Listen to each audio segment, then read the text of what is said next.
Bienvenue sur Perpétue Aubert Naturopathe.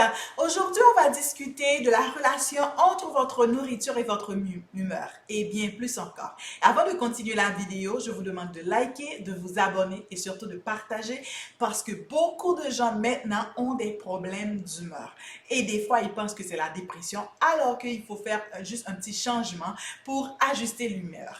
Okay? Donc, quand on a un problème, il faut toujours essayer de traiter directement la cause et ne pas traiter le symptôme. Parce que quand on traite des symptômes, ce qui arrive, on va se trouver avec plein de médicaments à prendre et en outre, sans jamais résoudre le problème qu'on vit.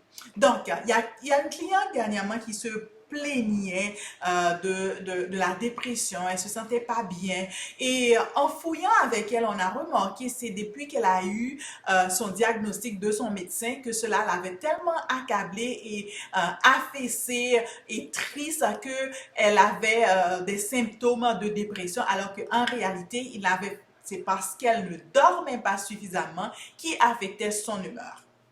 OK? Donc, je ne sais pas si vous savez le proverbe qu'on disait que une pomme par jour va vous éloigner du médecin. C'était assez vrai dans les années passées, on pourrait dire dans les années 70 ou 60 même, mais c'est plus maintenant. Pourquoi? Parce que une seule pomme par jour ne va pas être suffisant pour vous aider à ne pas aller chez le médecin. Il aurait fallu maintenant près de 6 pommes. Pourquoi est-ce qu'on dit ça? C'est parce que l'état des sols s'amoindrissent. C'est pour ça qu'on va voir que dans les pays d'Afrique, dans les pays de la Caraïbe et d'autres pays encore, où les sols ne sont pas épuisés, que la nourriture goûte différemment dans bien souvent des cas et la nourriture est beaucoup plus minéralisée à cause que ces sols-là sont beaucoup plus vierges que beaucoup de sols en Amérique où on fait la monoculture. Donc, maintenant, on va voir c'est quoi la connexion entre la nourriture et l'humeur. En termes de nutrition, on va voir qu'on a besoin de beaucoup de potassium dans notre corps parce que le potassium favorise une santé cardiaque, ça favorise aussi le sommeil. Donc, on parle vraiment de 7 à 10 tasses de salade par jour. Oui, je sais que ça a l'air beaucoup, mais heureusement, on parle de salade aussi ou de légumes verts. Mais heureusement, il y a certaines choses qui peuvent vous aider. Par exemple, le moringa, le Mamikaya moringa, c'est vraiment la plante moringa et aussi le Mamikaya baobab qui peut également vous aider. Moi, je les prends en grand format parce qu'on est nombreux dans la famille, donc, et j'utilise beaucoup. Donc, vous pouvez l'utiliser. Ça contient beaucoup de potassium qui va aider le cœur à se calmer. Vous savez, quand vous avez la palpitation, par exemple, c'est souvent un signe de potassium. Donc, et on sait que si on a le cœur qui bat rapidement, ça va être difficile pour nous de s'endormir. Aussi, ça peut aider aussi à stabiliser le taux de sucre sanguin.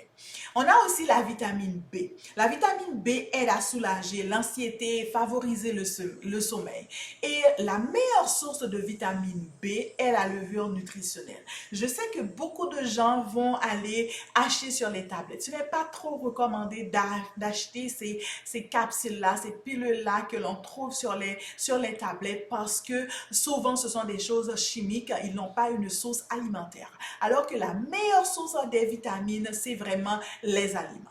Donc, la levure nutritionnelle est extrêmement bon, c'est riche en vitamine B1 parce que quand on vit beaucoup de stress dans la vie, par exemple pendant la pandémie qu'on est en train de vivre, beaucoup de gens sont stressés. Ça peut être un stress suite à un décès, ça peut être un stress suite à un divorce, ça peut être un stress aussi suite à une chirurgie. Et aussi, avec la consommation élevée de sucre, qu'est-ce que ça fait? Ça gruge le corps de ses réserves de vitamine B. Donc, la levure nutritionnelle, c'est un bon remplacement. En fait, ça aide beaucoup à avoir de la vitamine B dans le corps. Donc, un cuillerée à café le matin dans votre shake, ça va faire l'affaire. Ça va vous aider à vous calmer, ça va aider également avec les cauchemars. Vous savez, les gens, quand on est trop stressé, ils ont tendance à avoir beaucoup de cauchemars. Mais comme je vous l'ai dit, rappelez-vous de prendre une source alimentaire. Les d'autres minéraux qu'on a vraiment besoin, c'est le calcium. C'est le calcium, ça nous aide aussi à nous détendre. On sait que souvent, beaucoup de gens, quand ils pensent de calcium, ils pensent aux os, mais ils ne pensent pas que le calcium peut aider à la détente, ça peut aider au stress également.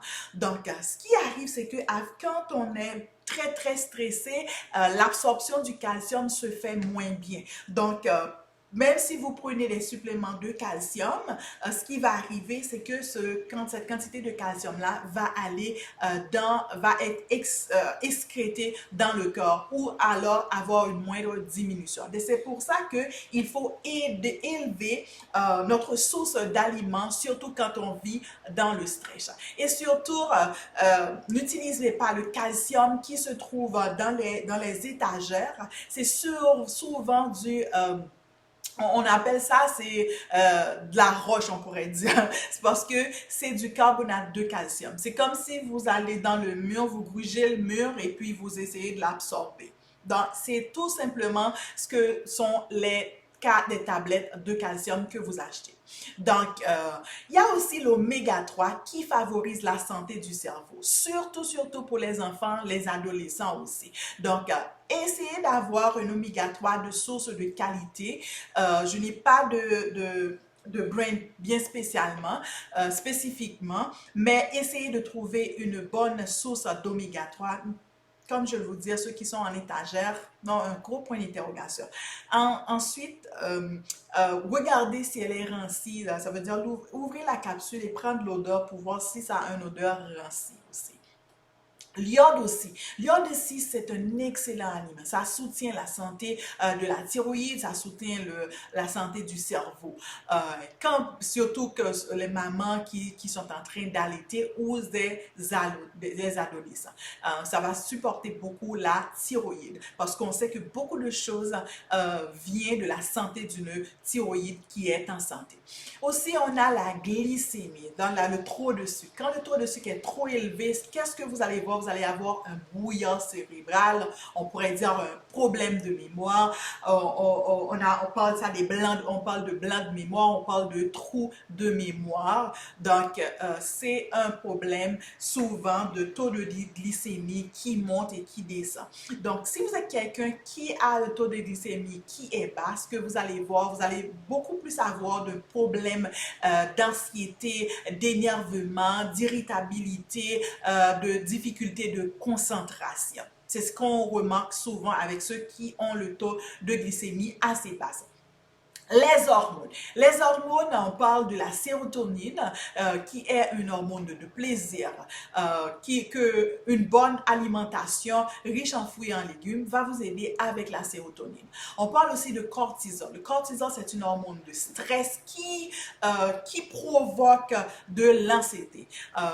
Je vais mettre le lien de la vidéo sur le stress, sur les hormones du stress, ici, ok? Vous pouvez le cliquer.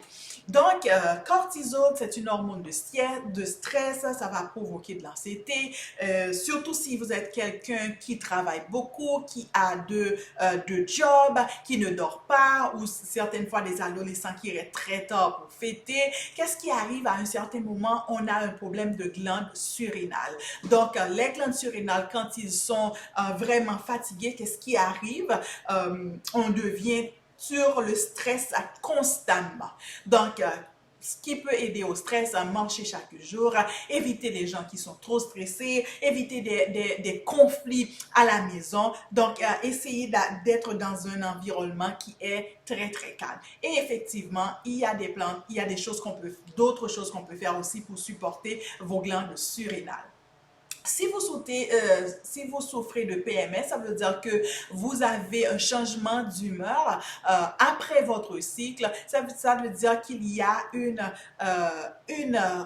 relation en votre cycle menstruel. Je parle pour les femmes qui ont leurs règles et puis souvent après, elles sont irritables, elles se sentent pas bien, elles sont nerveuses. Donc là, il va falloir vraiment supporter les ovaires. OK? Donc, les problèmes de thyroïde aussi peuvent causer la dépression, ça peut causer aussi l'apathie. Et aussi, donc, il faut le supporter dans la nutrition. Le sommeil qui est quelque chose d'extraordinaire. Sans sommeil, vous allez voir que vous serez quelqu'un qui est beaucoup plus anxieux, vous allez être beaucoup plus inquiète, vous allez avoir des problèmes d'humeur. C'est pour ça aussi qu'il faut faire la différence entre la fatigue et un problème et la dépression. Donc, quand vous vous sentez pas bien, quand vous vous sentez dépressif, la première chose à faire, regardez ces choses-là, votre alimentation, le taux de sucre, les hormones, votre sommeil, avant de déclarer que vous êtes dépressif.